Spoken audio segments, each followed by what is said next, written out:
name's Kerry Probst. I'm the CEO of the Asia Pacific Institute for Learning and Performance. ILP has been a trusted advisor for the L&D industry for about the last 12 years. And most of you will have noticed our recent name change from the Institute for Learning Professionals to our new name.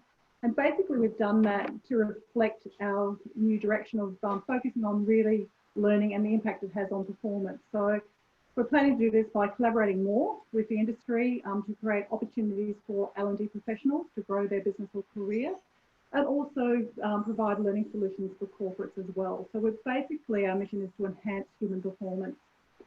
And given the current state of affairs, and obviously most of you are working from home, we want to provide more opportunities to support the learning and development community. So we're going to be running these workshops for fortnightly, or the virtual meetups for the next fortnight going forward. So luckily we've got lots of volunteers and people in the community that have got some great topics like Martin has today. So it's a great pleasure for me to introduce Martin. Not only is he a great facilitator, which I know because he actually won our Learning Professional of the Year last year at our Australian Learning Impact Award, and also, there's his trophy. And he also got highly commended for Learning Provider of the Year. So well done, Martin. Martin basically empowers managers and teams to lead with confidence and also have a positive impact on the people around them. Martin, I really love your mission, which is to maximise human potential to achieve peak performance in a supportive work environment. The other news I just heard, little birdie told me, it's also your birthday. So on behalf of ILP and everybody else on the call, have many happy returns. I hope you're having a great day. And thank you for sharing it with us. So Martin, thank you very much. And I'm going to hand over to you. Thank you very much, Kerry. And thank you for the birthday wishes. I'm quite pleased to be with you and share it with my L&D friends around Australia. So I can see quite a few people have video. That's great. There's also a few who don't. I love to see people. So if you can just wave a bit quickly, say hello to everyone, that would be great. Yeah, cool. So it seems everybody can hear me. That's awesome. Oh, that's fantastic. Still a few people coming in. Fantastic. So great. And who know how to use Zoom? Who used Zoom before? Can I just see some hands again? Yeah. Run some sessions online before? Oh, a few hands are going up. I think that's the new world we live in. So today I really would like to have a bit of a chat with you of how we can actually stay positive, confident, and connected. I think connected we are, and I really think it's a beautiful opportunity to share a few bits and pieces between us that we hopefully can apply with our clients and even further out. Now I'm going to share with you a bit of a slide here from time to time. Let's see if that's working. Yeah, should be up. Awesome. So we have a bit of a slide here. Now you can adapt the screen a bit as you like. If the screen goes a bit too much back and forth between people, if they talk, you can actually do pin one video up there if you like. So just have fun and play around with the whole thing there a bit. But I really think we came together today to have a bit of a connection here. I think we need to agree that humans are social beings. And as I said, while we can't really use software to fix human problems or solve human problems, it certainly is a great tool to utilize to still stay connected in those unprecedented times. Now, as you can see, you have actually names up here all over the place. And if you actually hover over your video, can you do that for me quickly? Hover over your video, you will see 3 dot points here. Just click on it. And I would like you to actually change your name, or change your name, maybe keep the first name. But what you could do is, and I'll just give you a quick slide here so you know what's happening, just in 1 or 2 words, maybe what or how would you describe yourself? That hopefully gives us a bit of an insight on who is on the call and to meet each other a bit better. So let's see how you go. Just hover over your picture, click on the 3 dots and click on rename. So your name should appear in a window, and just change that to, or keep first name and change it to 1 or 2 words to describe yourself.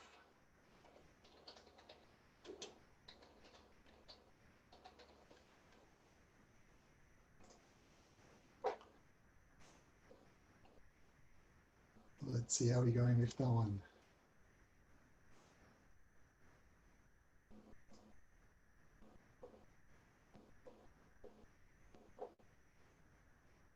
See if there's a few names coming up. How's everyone going?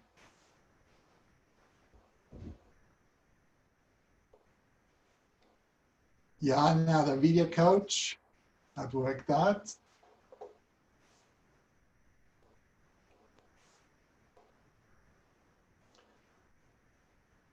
Let's just unpin that one. Somehow I lost a few of you. Let's see what's happened here. Eager to learn. Absolutely, that's lovely to hear. Enjoys learning. Communication facilitator. John, communication facilitator, absolutely great. So if I get lost throughout my webinar, our webinar, please jump in. I would always love to have a bit of support and opinion from all of you as well. So going quickly back to that screen here, I would like to have a look on what's gonna come next. And I would like to start with an overview quickly of what we're actually gonna cover. That probably you have read the actual invitation of our website. But here are the topics. The first part that I really would like to talk to you about is the power of thoughts. And I think that's really important in a time where we face some challenges.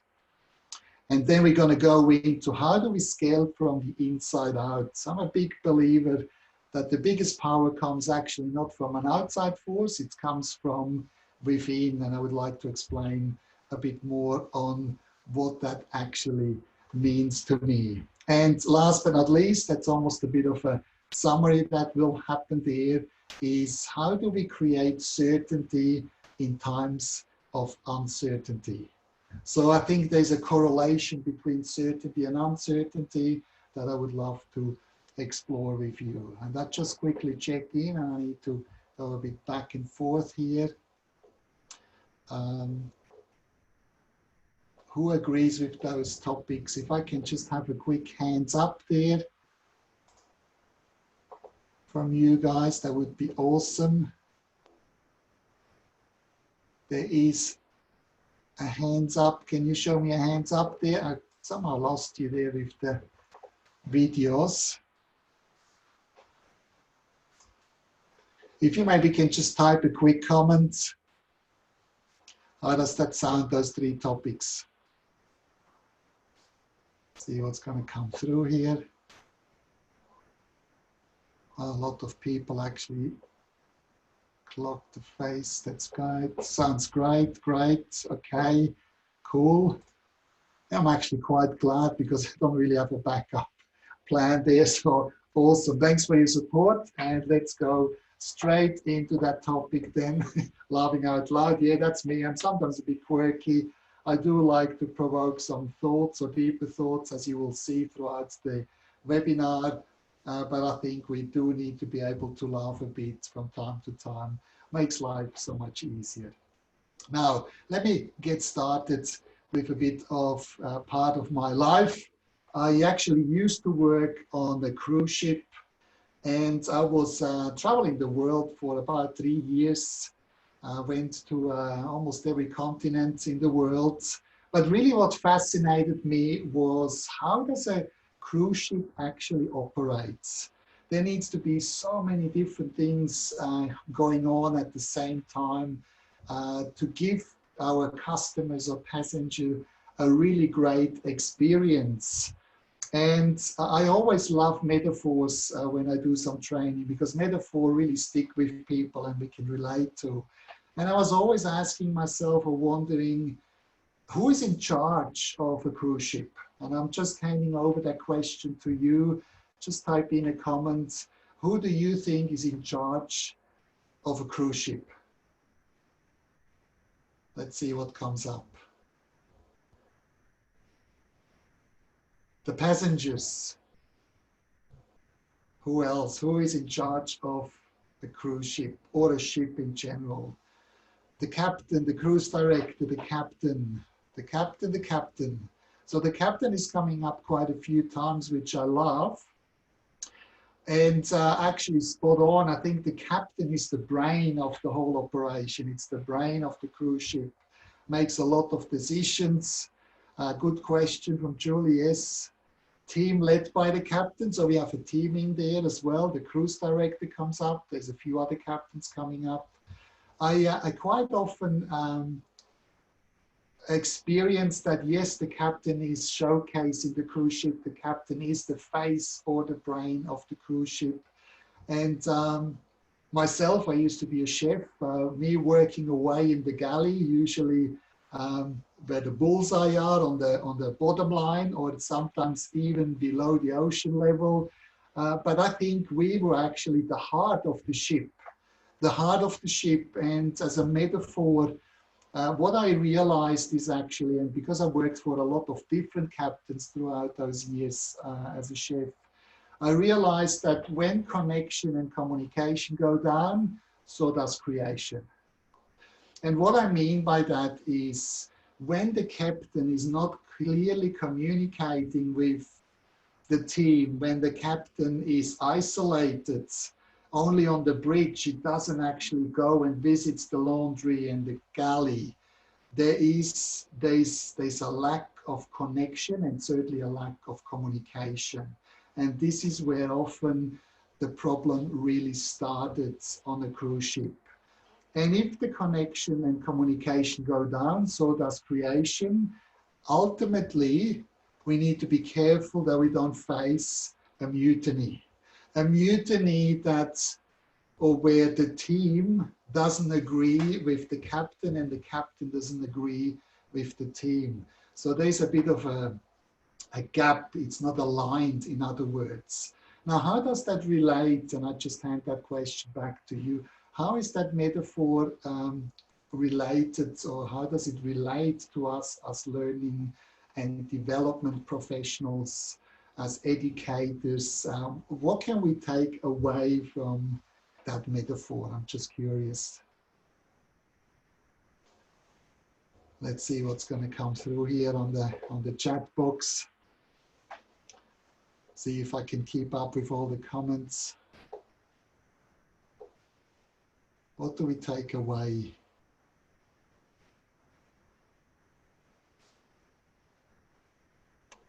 I'm assuming people are typing away.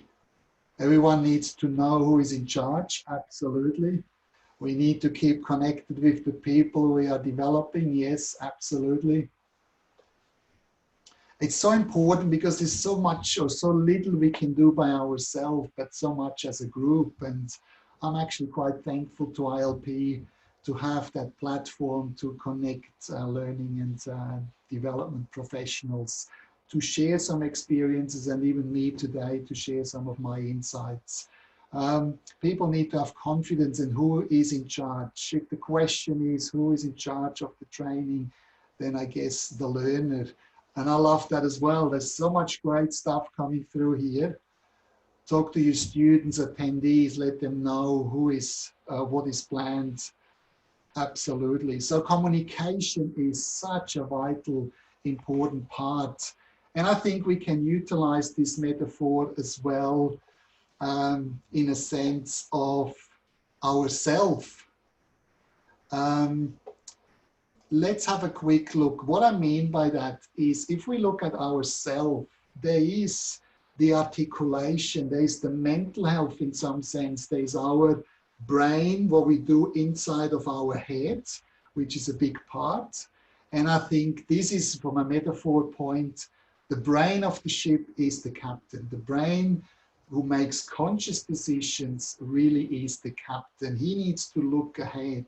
He needs to see the horizon. He needs to know exactly the destination. In other words, where we go. I think that's not enough. There is also what I call articulation. In other words, the emotional part of us. And that includes the heart, but as well as the stomach. And the articulation to me is so important because to me, the heart of the ship are the crew members, are the passengers, is in other words, everyone that contributes in creating a beautiful experience. And that needs to be felt, of course, emotionally with our feelings. Now, my question is, which one is more important? I'll just hand that over to you again. Which one do you think is more important or more powerful? Is it the mental, the brain, or is it more the heart, the emotional part of it? Just wondering what's going to come through here. The heart, emotions, both are needed. Love that. I was a bit tricky and cheeky there. I actually personally agree. Both are really important because without the captain, we probably have a serious issue on the cruise ship. But as well, what will we do without the crew if there's only a captain? Then it's 90% is above the shoulders. I absolutely love that, and we quite often refer to that, thinking above the shoulder or thinking below the shoulder.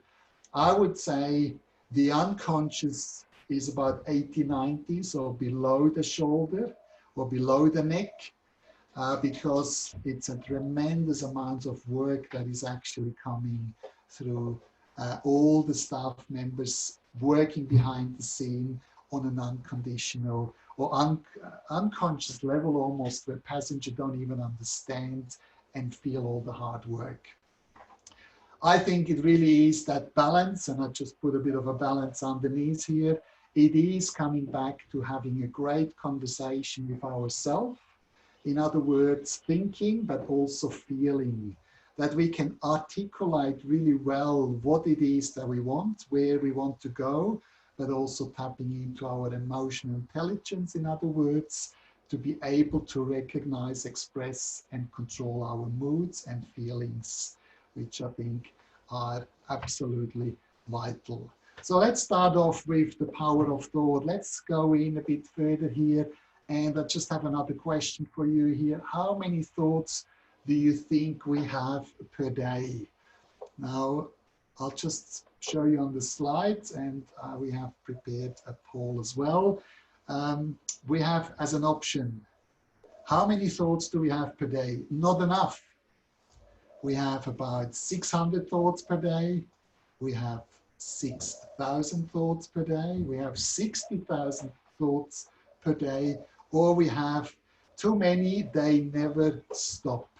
So let's see what you guys think. We have prepared a poll here, launch poll. Let's see what's happening here. You should see that on the screen now. Just click one of those ones and see how we go.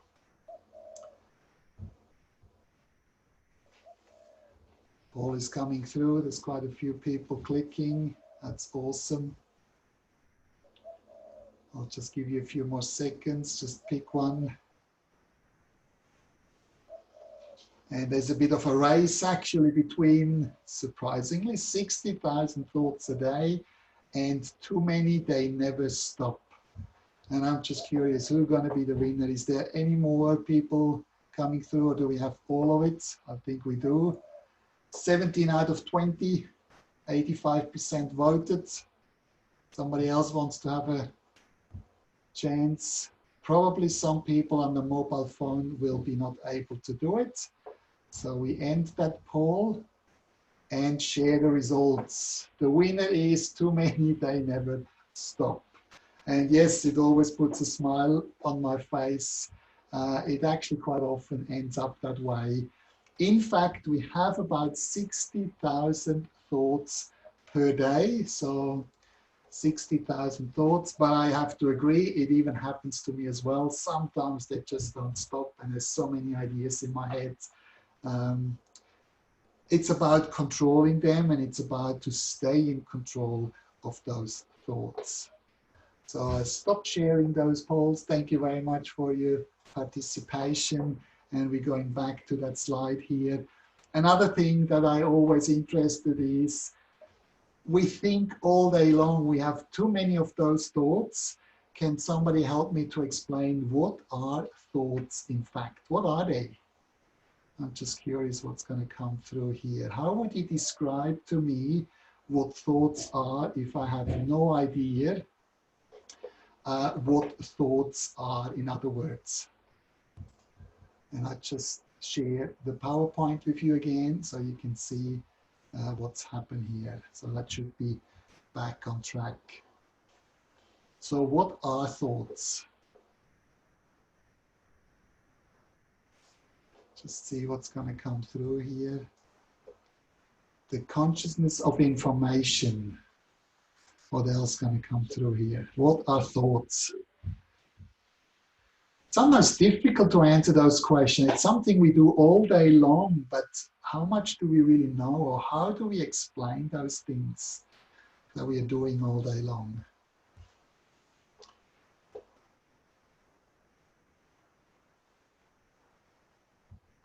Our ideas and beliefs about ourselves and our world message your brain, our emotion brings from subconscious to conscious. Love those explanations.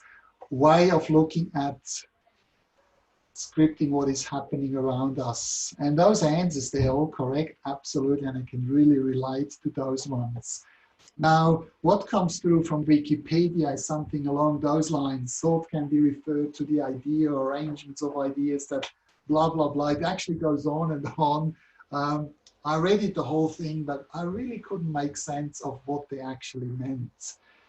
For me, in simple terms, what I came up with, thoughts to me are simply questions and statements. And you're probably doing it right now. You're either asking yourself, is that true? So what does that mean exactly? Or, which is the question part, or you're making a statement and you probably say, well, that's actually true, or, nah, that's rubbish, that's not true. Or you're making a statement, which is, in other words, often a belief, which we saw in the question or the answer box from you guys as well. So thank you very much for that. So questions and statements. What do I mean by that a bit more in depth? I think the questions and the statements that we have in our head, in our thinking all day long, 60,000 times every single day, can either be limited meaning they are holding us back in a sense from what we want to achieve, or they can be, on the other hand, they can be very empowering, which means they're actually supporting us to get where we want to go. Now, in some sense, low quality questions or high quality questions could be another term when it comes to questions. And I would like to emphasize a bit more the question part rather than the statements, but I'm going to give you some explanations on that as well. Now, what do we mean by low quality or high quality questions? I'll give you some examples, and I'll need your hand here. Because the brain, in other words, is actually like a Google machine. Whatever we put in there is the information or the output that we're going to get. So let's see what that human Google machine brings up. It brings up a why question. Why am I? Please help me out here. What would you put in there? Why am I? Just complete that sentence for me. Why am I? What could be a question? Why am I? Why am I stressed or stressing over a deadline? Let's use this one, Julie. Why am I stressed over the deadline? So what could be possibly an answer to that question? Because we need to be very clear that every question we ask ourselves in a form of thought needs to be answered, to be processed. Otherwise, these are the thoughts that are holding us awake in the evening when we can't sleep and we are actually still kind of question that same thing and we need to find an answer. So what could be an answer to that question? Because I'm tired, not doing what I know I should be doing, worry about something that I can't control. So these are all the why questions. And fascinating enough, any of those questions, the answer to it would be very limiting. Limiting in a sense, and I'll give you an example. Why am I, what did we say here before? I'm just going on, stressing over a deadline. What could be an answer? Let me have a look if something came through here. Why am I stressing over a deadline? Because I'm a perfectionist. That could be an answer, yes. Because I think too much what other people think of me. Yeah. So this could be answers as an example, absolutely. In other words, are they limiting us or are they empowering us to move forward? Let me have a look what's going to come through.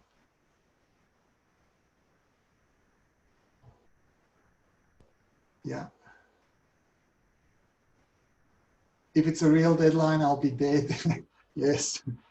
Yeah, absolutely. Haven't done it before. Yeah. So in other words, all those answers actually become very limiting. Let me have another try here. Google machine, let's see another question. Why does everyone always, what else can we fill in here? Why does everyone always picks on me as an example? Why does everyone always gives me extra additional work? So all those questions again, the answer could be because I'm an easy target, because nobody likes me, because I'm not good enough. Whatever it might be, whatever answer we give ourselves is actually limiting us. And I'm just keeping track on here what's going to come through. You guys are awesome. There's so much interaction. It's just phenomenal. Awesome. And another one, just to really bring that home, another why question. Why can I ever get a promotion? Why can't I ever be lucky? So on and so on. But the fact is, and what I want to bring home is, we need to be very careful with the why question.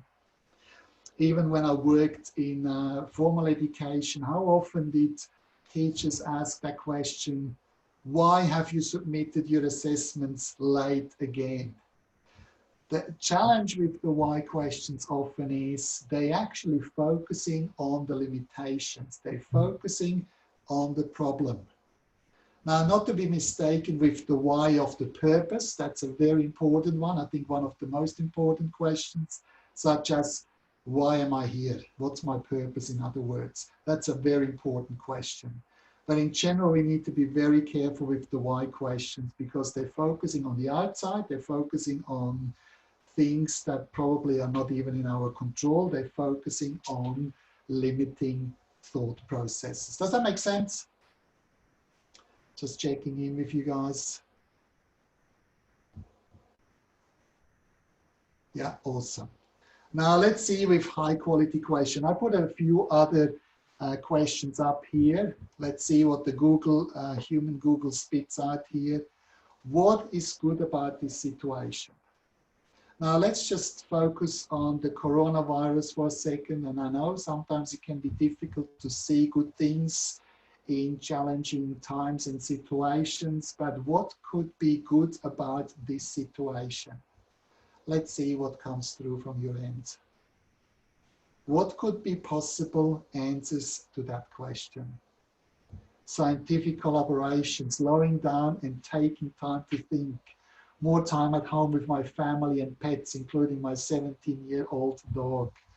Catalyst for change, learning some new skills. Gee, that stuff gonna come through. You guys are really awesome. Thank you very much. I'm working in a, I don't know how quickly you can type, but it would take me 5 or 10 minutes longer. So thank you very much. Where there is chaos, there are opportunities. Absolutely. And I've heard that a few times and I could not agree more. So phenomenal. If we actually make a comparison on a mental and emotional level, before, who felt that the why questions were quite victimizing, quite draining, quite sapping energy out of us, where we didn't feel comfortable? Whereas now, with what is good about this situation, I'm actually quite getting excited here. Get to find ways of doing new things. It's been truly the best time of my life. Gave me clarity and reduced all distractions. So many things are coming through. I actually feel empowered. I feel more confident. I feel positive and I feel connected. So I think in one way or the other, we already achieved the title of our webinar. The way we ask questions is such an important task. It's just absolutely phenomenal. I'll give you another question here. What do I need to learn about myself in this situation? I love that question. This is one question I ask myself every single day. This is a question that gives me insights. This is a question that gives me, in other words, solutions. Another question here, how can I change this situation? So the what and how questions are in fact focusing on solutions, whereas the why question focused often on problems. The what and the how questions, what I like also is they actually focusing on what is in my control. Do I have the discipline to stay focused? Very good question. And as more we are in control of our mindset, in control of our emotions, as more we can stay focused because we understand why we do what we do. Absolutely phenomenal. Thank you very much for sharing all that insight with me. Now, let's go to statements, limiting beliefs and useful beliefs. Probably you've heard about those ones as well. Before, sometimes we say limiting beliefs, positive beliefs. The positive beliefs are great, but the positive beliefs sometimes are not very accurate. Sometimes we put spectacles on that are not very realistic. Doesn't sound like an inspirational speaker here right now, but in fact it is so important that we do see the weeds in the backyard, if there are some, and actually tackle them. So I refer to useful beliefs. And what I mean by that is, just give you a slide here. Sometimes with what's going on, especially with the coronavirus, when we're looking at TV, when we're looking at the news, it is so depressing, it is so negative, that we come to that conclusion where we create, without even knowing, sometimes we create limiting beliefs. Just do nothing, just stay at home, just do nothing, it's not worth it, I'm not sure how long it's going to take, whatever I try, it's not possible anyway. These are the mindset, this is a mindset thing, these are our thoughts that can, of course, limit. What's going to happen if we close that gap here? Let's just see what's happened on that screen. And we connect those two limiting beliefs and we're looking at it from a completely different, more useful perspective. In other words, just do it, nothing is impossible. Now we may look at the same world, we may look at the same unprecedented times. One looked at it with a very limiting belief, the other one looked at it with a very empowering belief. And I think needless to say which one is more important or more useful, in other words, to move forward and achieve the things that we are actually looking for. Now, let me just check in with you guys. How are we going so far? What are some of the key learnings that we take away? It doesn't matter how big or small they are. Just share them with the group. Just a couple of minutes here reflecting. What are the highlights? What is something that you can take away from that conversation so far and the comments we got through from all of you?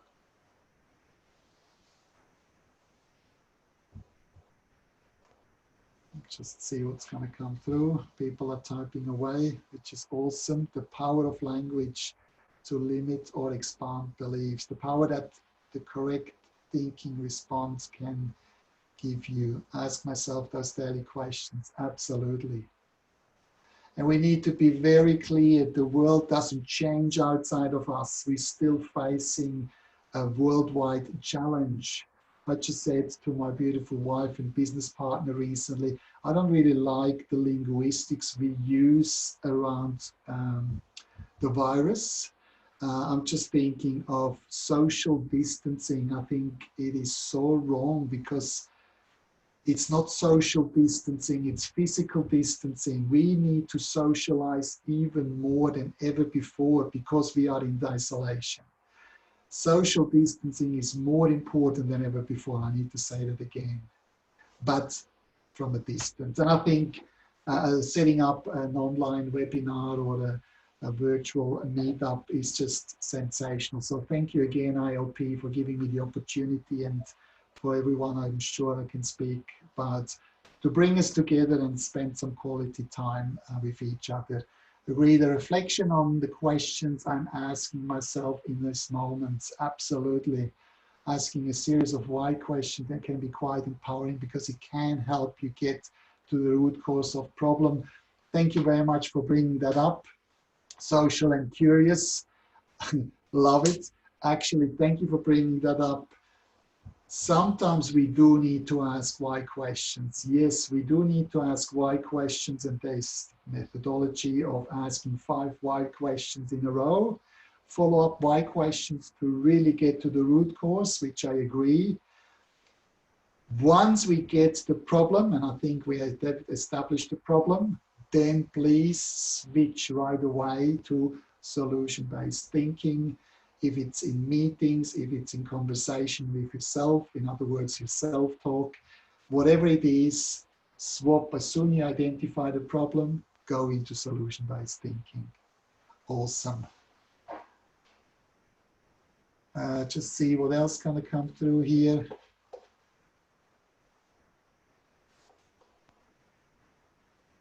How we can be programmed to ask the victim questions first. Yes. And that sometimes enjoys learning. Julie, yes, there's a lot of programming. To me, leadership, learning and development is a lot about challenging the status quo, critical thinking, asking about what we see on the news, negative thoughts, victimizing questions, challenging them and saying, is that the right question that we need to ask ourselves?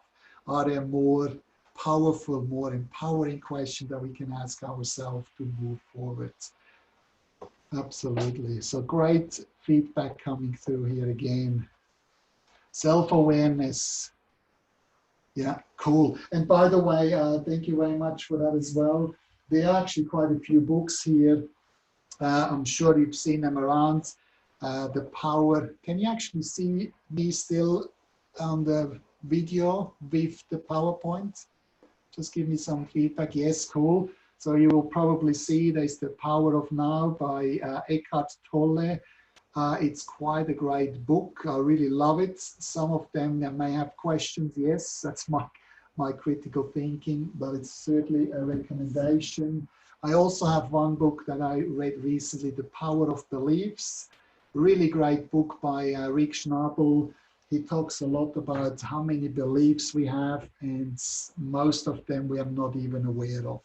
So with that self-awareness, as Julie just said, with that self-awareness, being more aware of what questions and what statements we make within our thoughts. Can you imagine 60,000? We learn a lot about ourselves, and we learn a lot how we can change those spiral dynamics moving forward. Cool, awesome. Thank you very much for your feedback there. So let's get into the next chapter here, which is how to scale from the inside out. And I just like to do a metaphor or share a metaphor with you again that I quite like, especially with my background as being a chef. we need to understand if an egg is broken by an outside force, life ends. If an egg is broken by an inside force, life actually begins. And I love that metaphor because I really truly believe that great things always begins from the inside out.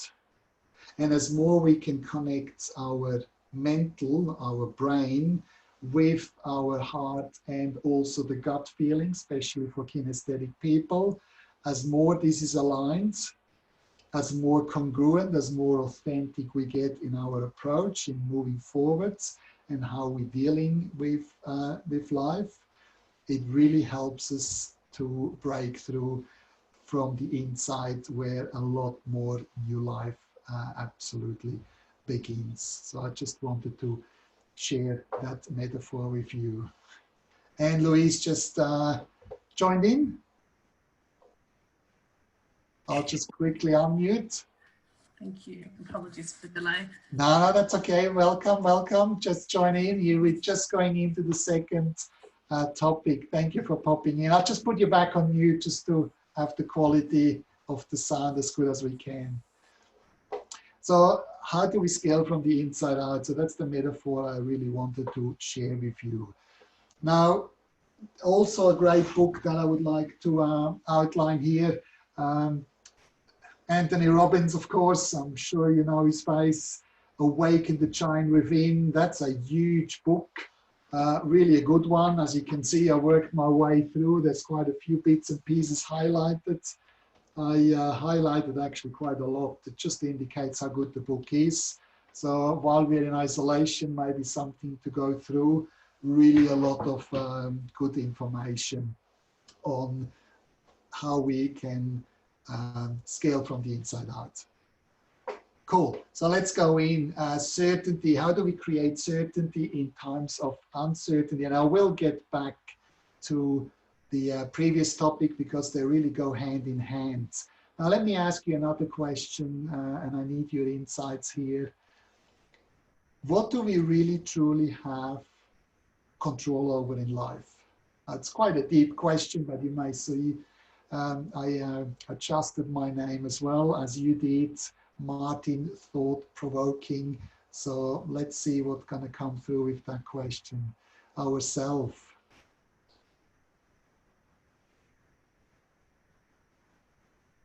Our reaction, anything except death and taxes? Yes, that's an answer, Tony. Structural designer, yes, that's an answer I get quite often, and I have to agree with that. Our reaction to events, our health and well-being, absolutely beautiful said, Rachel. Our thoughts, yes, Jana. Actions. Oh, Debbie is on. Thank you very much for joining in. Hopefully your meeting went well. And welcome. Actions, absolutely. And just referring back to the book here, Awaken the Giant Within from Anthony Robbins, the 100% certainty that we have in life is, and the answer was there within your feedback, I really believe as well, is the certainty within. The certainty, as I said, it's scaling from the inside out. So if the certainty is within, probably the greatest thing really is that we need to start there. Now, of course, we have heard about the cause and effect. Wherever, and I think it was Albert Einstein who said, wherever there's a force, there's a reaction to it. And I think that is absolutely spot on. So the certainty within, that 100% that we have, if we break that down, it gives us actually two levels to it, two steps in other words. And if you're looking at the PowerPoint here, I think we can agree that we are all exposed to the external environment. An external environment that I'm talking about, everything that is outside of us. And we somehow have to make sense of it. So we use our 5 senses, the visual, the eyes, the hearing, so the ears, the taste and the smell, olfactory and gustatory, but also our kinesthetics, our touch and feeling. In other words, where we go into articulation again.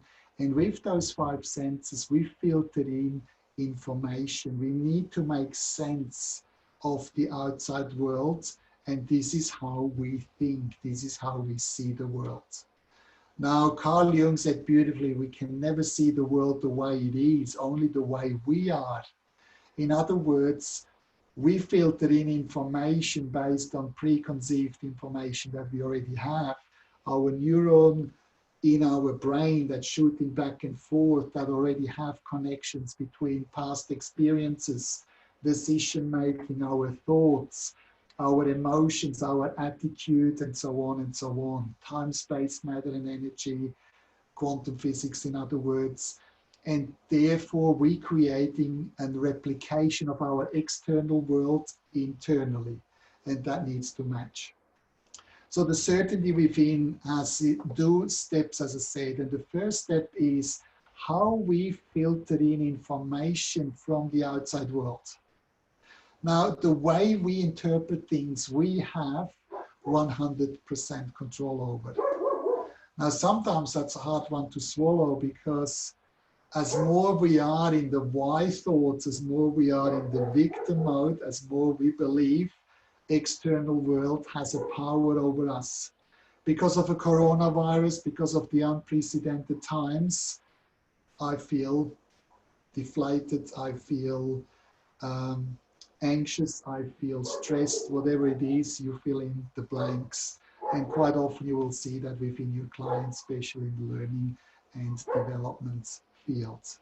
So we can help ourselves, we can encourage other people to see the external world in a different way. Just like we had positive thoughts, negative thoughts, useful beliefs, limiting beliefs. So the way we interpret things in life is in 100% in our control. And the way we interpret things in life gives us emotional, our state, our physiology and psychology of excellence or not so excellent. And how we feel is then how we respond back. We had those answers as well. How we then feel is how we respond back. In other words, with our actions and the decisions we make. So this is what people then can see again on how we behave towards and how we respond towards the external world. Now, I'm just shooting a question to you again. Do you think there is some control of how other people perceive our response? Where does our control stops? How much or how powerful is the response that we give towards the external world? What do we call it? So there's quite a few questions in there. Just type in whatever comes to your mind and see how we can work with that. Just give you a few seconds. And smack bang, there's the answer. Absolutely correct, Tony, instructional designer. The power of influence, yes, the relationship and connections we build often determine the view. Absolutely spot on, Louise. What else going to come through here? Our energy and the language we use influences responses we get. Spot on, absolutely spot on. The emotional capital we invest in others. Yes, Matthew, absolutely beautiful. And there's another book, I'll just grab that out of the shelf if I find it. Yes, there it is. Sorry if I just squeeze my face into the camera there a bit. Stephen Covey in the 7 Habits of Highly Successful People outlined beautifully, talks about the emotional bank account. And as more we actually have the emotional bank account filled up for ourselves, but also for people external of us, our clients, our co-workers, our collaborators, as more we have them filled up, as better the relationship gets to ourselves and the external world, which is fascinating to see. And in times of stress, unprecedented times, if the emotional bank account is filled up, we can actually then withdraw from time to time. We are allowed to make some mistakes, which doesn't really jeopardize the relationship because it is so strong. But of course, if we completely withdraw the emotional bank account, or we have even some debit on there. That's where relationships collapse with ourselves and other people. The way we choose to deliver a response can have a big impact on how it is received. Absolutely. Because, and we're spot on with the first answer, the way we respond is, in other words, the circle of influence. And I personally believe the circle of influence quite often is underestimated. This is where we fit in as learning and development professionals. We have such a positive impact that we can have on people or not. It's tremendous with our sharing of our knowledge, how we approach people, how we think, how we communicate with people. All of that has an impact on our environment, which is beautifully said. Now, I'm just curious, what's outside here, outside the circle of influence? Once we hit that condition here, or that line, that blue line on the PowerPoint, that circle, what's outside? Who can help me out with that? And I understand that I do have a lot of learning professionals on board here, so hopefully I don't teach you how to suck eggs, and that you still get some insights that you can take away from this online webinar. Let's see what's come through here. What is outside of the circle of influence? Things that are beyond my control. Communication facilitator, the things we can't control our influence today. Absolutely. Bill is feeling older. There's a belief right there. We may want to change that at some stage. A place to discover new things, things that are of concern. Tony, yes, thank you very much for sharing that as well. Matthew, yes, things that are of concern, and if I'm allowed to elaborate a bit more, especially if we pay too much focus onto those things. I actually came up with a term, and I'm calling it the ego land. The ego land, because this is where ego kicks in. This is where, coming back to our mental brain, the ego kicks in, actually the part in the back here, the reptile brain that is very fear-driven. And in other words, the ego land, Fox News versus CNN, yes, I love that one. Yes, the ego land, where we sometimes feel we have to take control over where there is no control. Because I'm sure you can relate to that.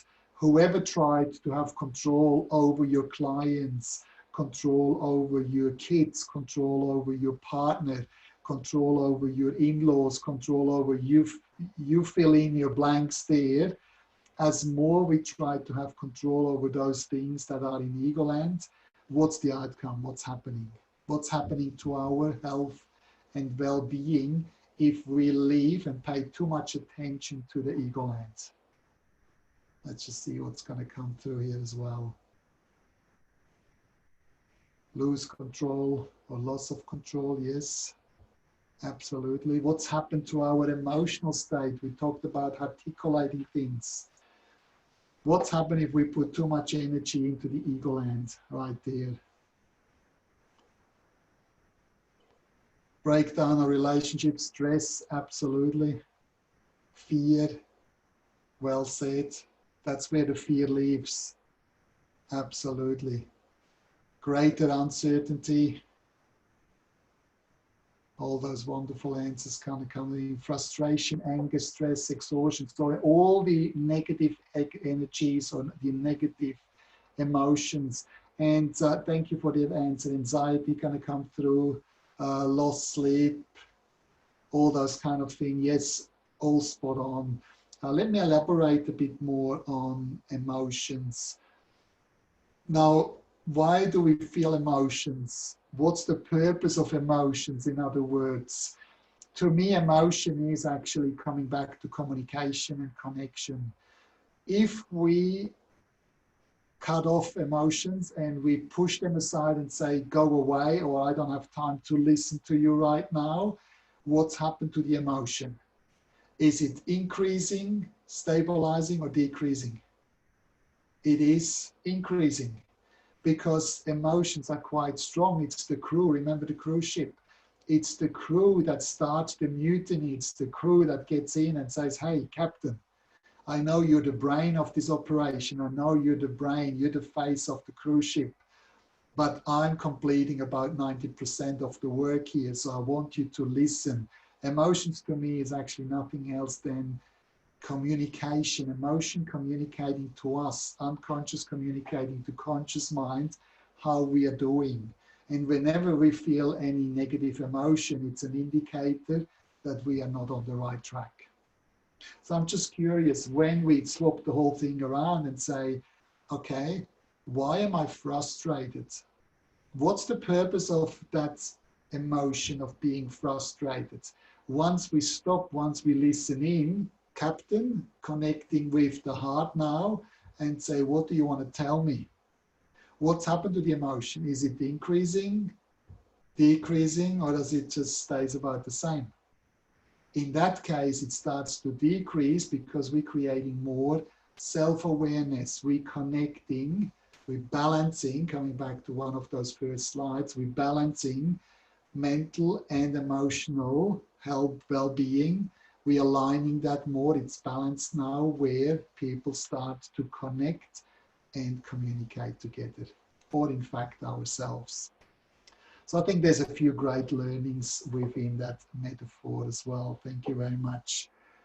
Cool. Now, what's happened is here, and I think we need to be very clear, there's a correlation between certainty within and our external world. And you might be able to refer to that as well.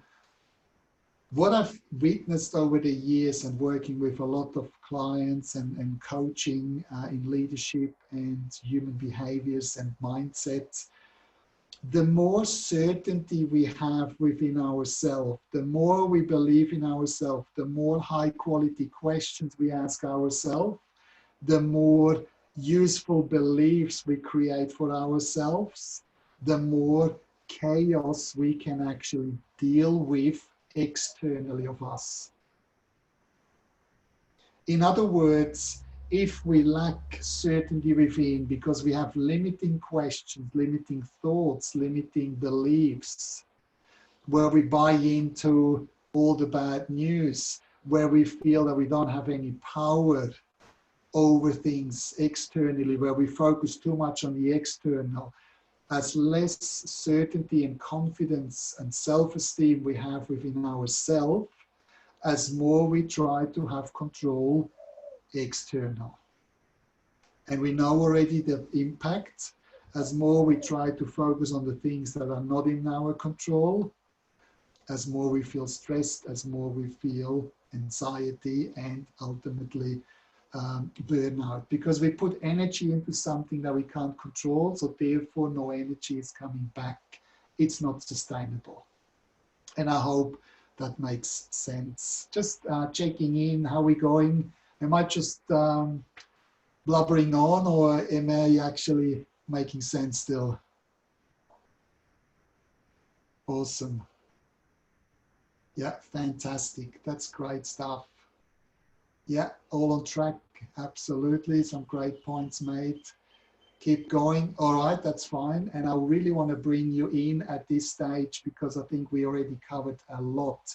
Now, what I do is I'll stop sharing that, and we have a wonderful tool here probably. Let me have a quick look.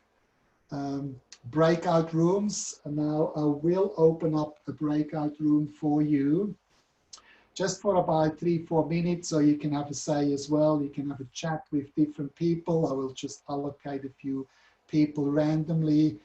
There will be a timer in there. I'll give you 3 minutes where you can exchange some learnings. Maybe you can ask some questions. There's maybe some questions that you want to answer. You want to bring them back.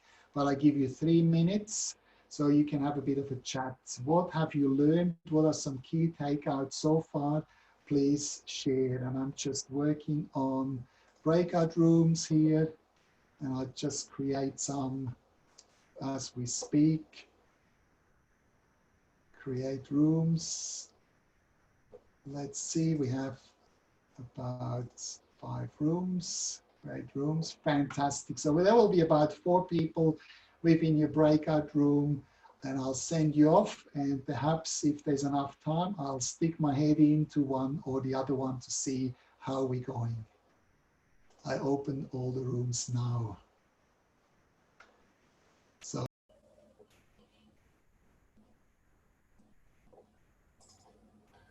oh, I think everybody's back. Let me just see how we're going.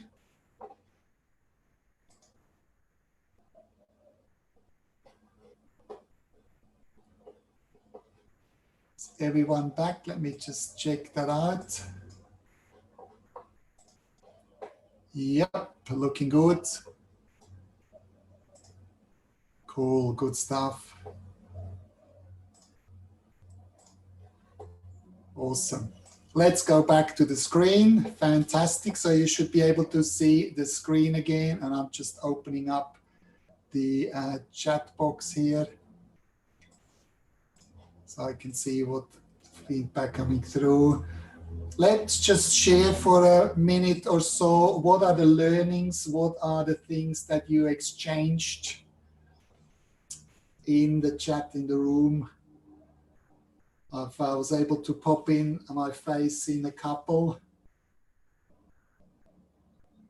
And I've heard quite a few great conversations. So let's share with the group what was the conversation all about.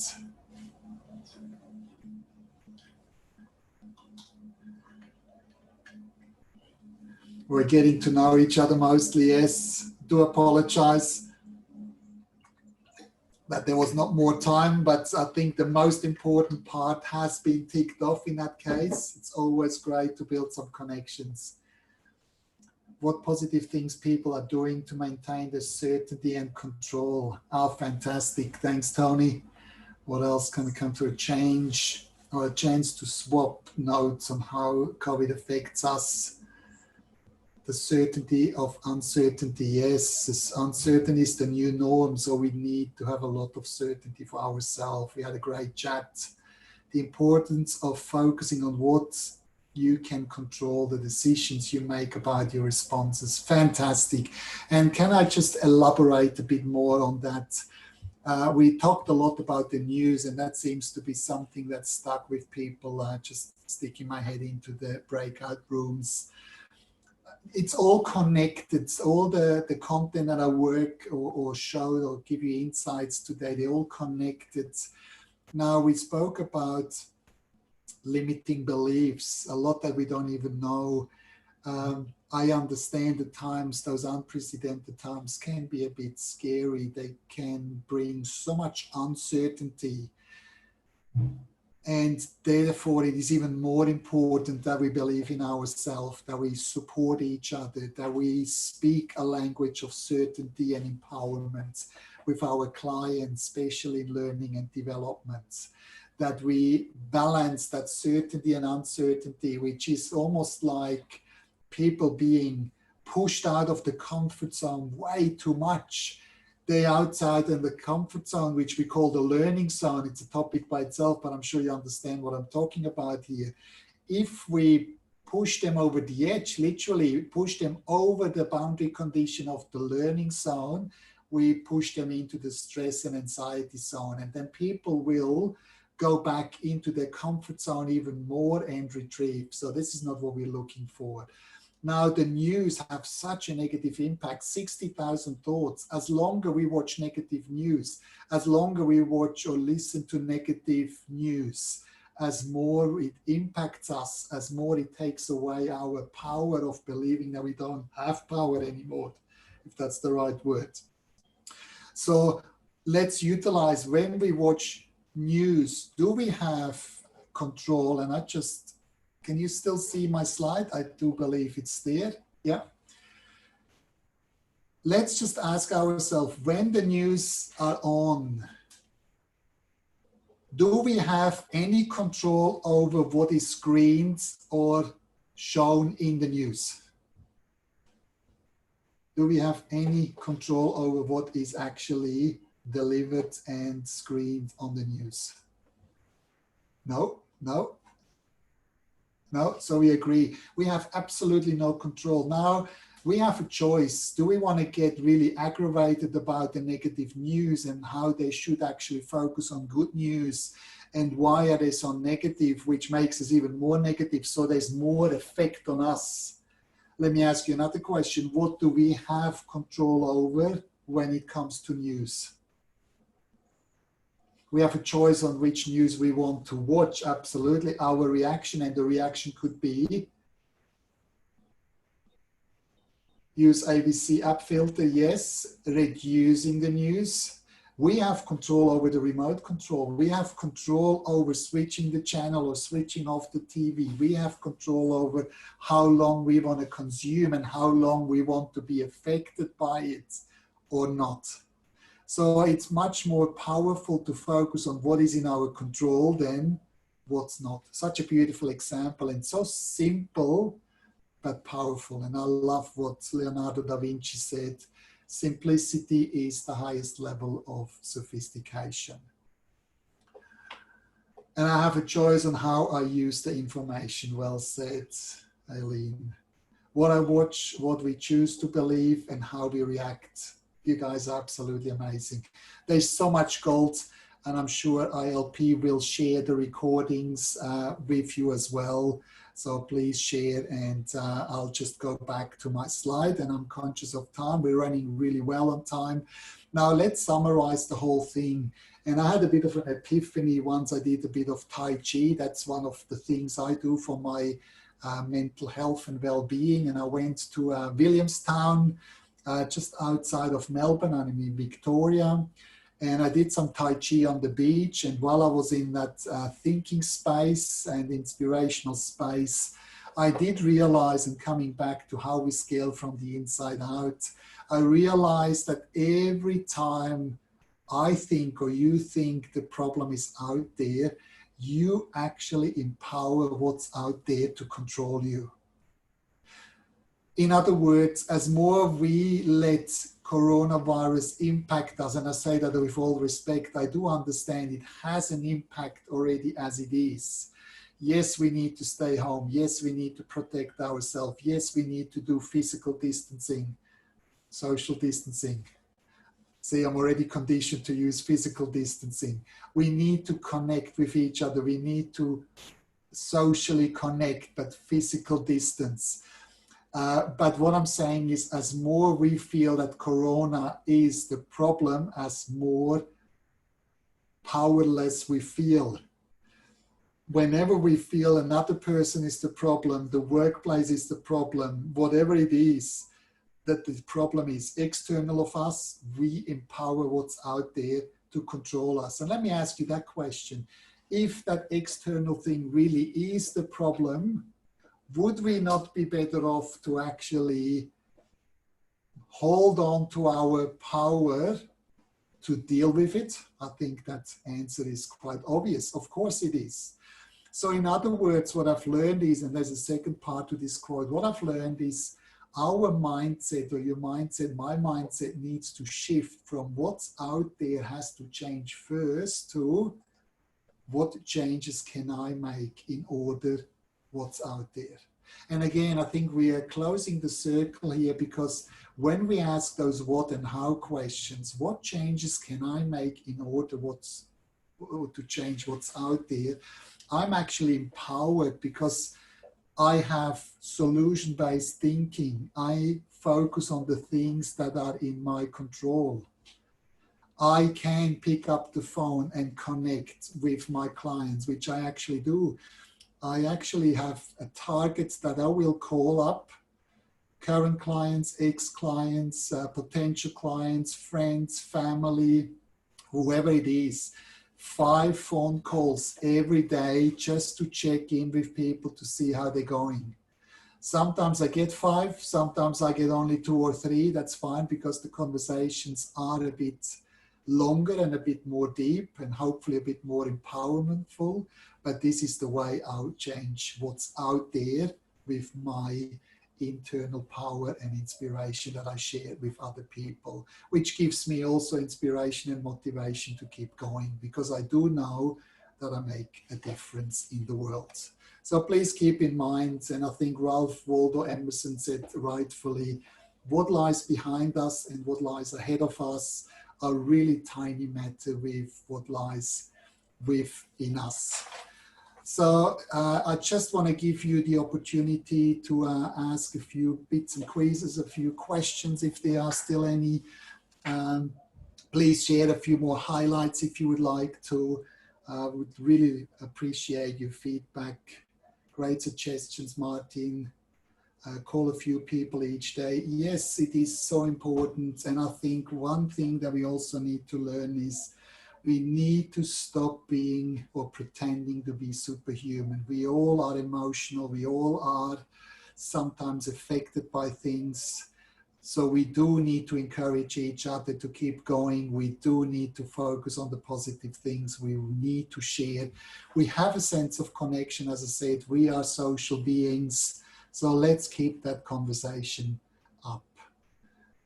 Great suggestions, David's quote of the group. Check up from the neck up.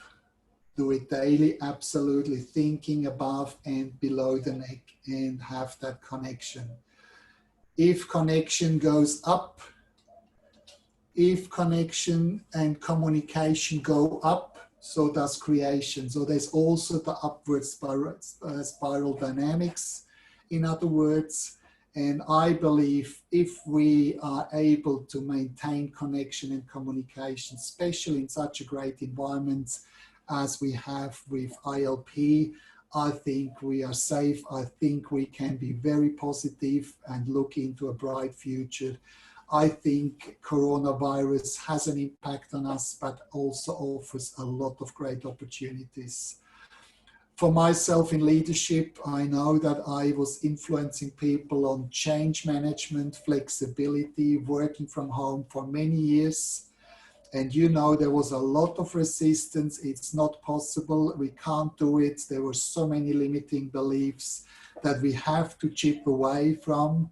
And suddenly with the coronavirus, something that we faced over the last 5, 6 years, we were able to implement within about 5 to 6 weeks. Sometimes it's just a bit of a shame that change has to be forced on us. However, I'm a big believer that we have a huge influence. So please, let's keep that connection and communication up. That is really important for all of us. So we have a choice right now if the coronavirus and all the constant negative news allow us to be impacted in a negative way, or if we want to spend the time better to influence people and share the love with others. At this time, and I would like to finish off to say once again, thank you very much for ILP. I think it's absolutely amazing what ILP brings to us as individuals, but also as a great community. In other words, in that sense, I really would like to give a big shout out to Kerry, to Hettas, to Bill, of course, Jennifer, to all the great people that make ILP such a great success.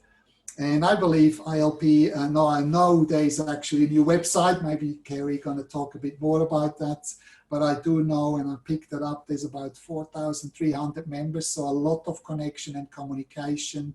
So if you need something, please feel free, and I'm sure I can say that in the name of Kerry and everybody else as well.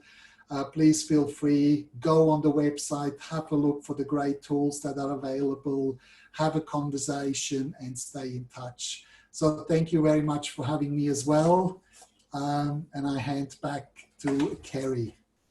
All right. Thanks, Martin, and everybody for joining us today and also sharing your thoughts. I don't think I've ever seen as much interaction on a call as what I have seen today. And I love your analogy of the cruise ship, and it's just like, for us, it's our members that sort of help us run ILP successfully and grow through word of mouth. So we're very blessed that people seem to be able to, take away what we're doing. My takeaways today was to ask the high quality questions and to influence my thoughts, focus on what we can control, and that we should be physically distancing ourselves, not socially distancing. So I love that, Martin. For those that have seen our next session coming up, it's on the 29th of April. It's about how to create a positive impact in front of the camera. And our facilitator is Jana Martin. So I think Jana is actually on the call. So Martin, if you can unmute Jana, I might see if she can just share just briefly what she's going to be covering off in that next session on the 29th. Absolutely. Let me see. Jana could probably unmute herself. Yep. Am I muted? Awesome. I'm here. Good to hear your voice, Jana. So yes, I would like to run I can start the video as well. Here we go. Perfect. Here we go. That's me. Taking that video. So yes, next session in April, I would like to share my learnings in front of a camera, because obviously, like, I spent years and years in front of a camera as a model before and a video creator at the moment. So, and I would like to share some tips about how to present yourself on a Zoom call, but also if you would like to do online webinars or create engaging content on educational content online for your LinkedIn connections or your followers. So I just wanted to make it a bit more, I guess it will be a bit fun and really practical. Yes. So I would like everyone actually jump on video next time, and I can give real live feedback to everyone regarding their presence on camera. So if we can make it a bit interactive, I don't really want to go through slides or anything like this. If you want me, I can put a few slides, but I think it will be more impact if I'll just show it right on participants what they can change in real time to change how people perceive you on the video call. All right, fantastic. I think I'm really more conscious and all through stuff next time.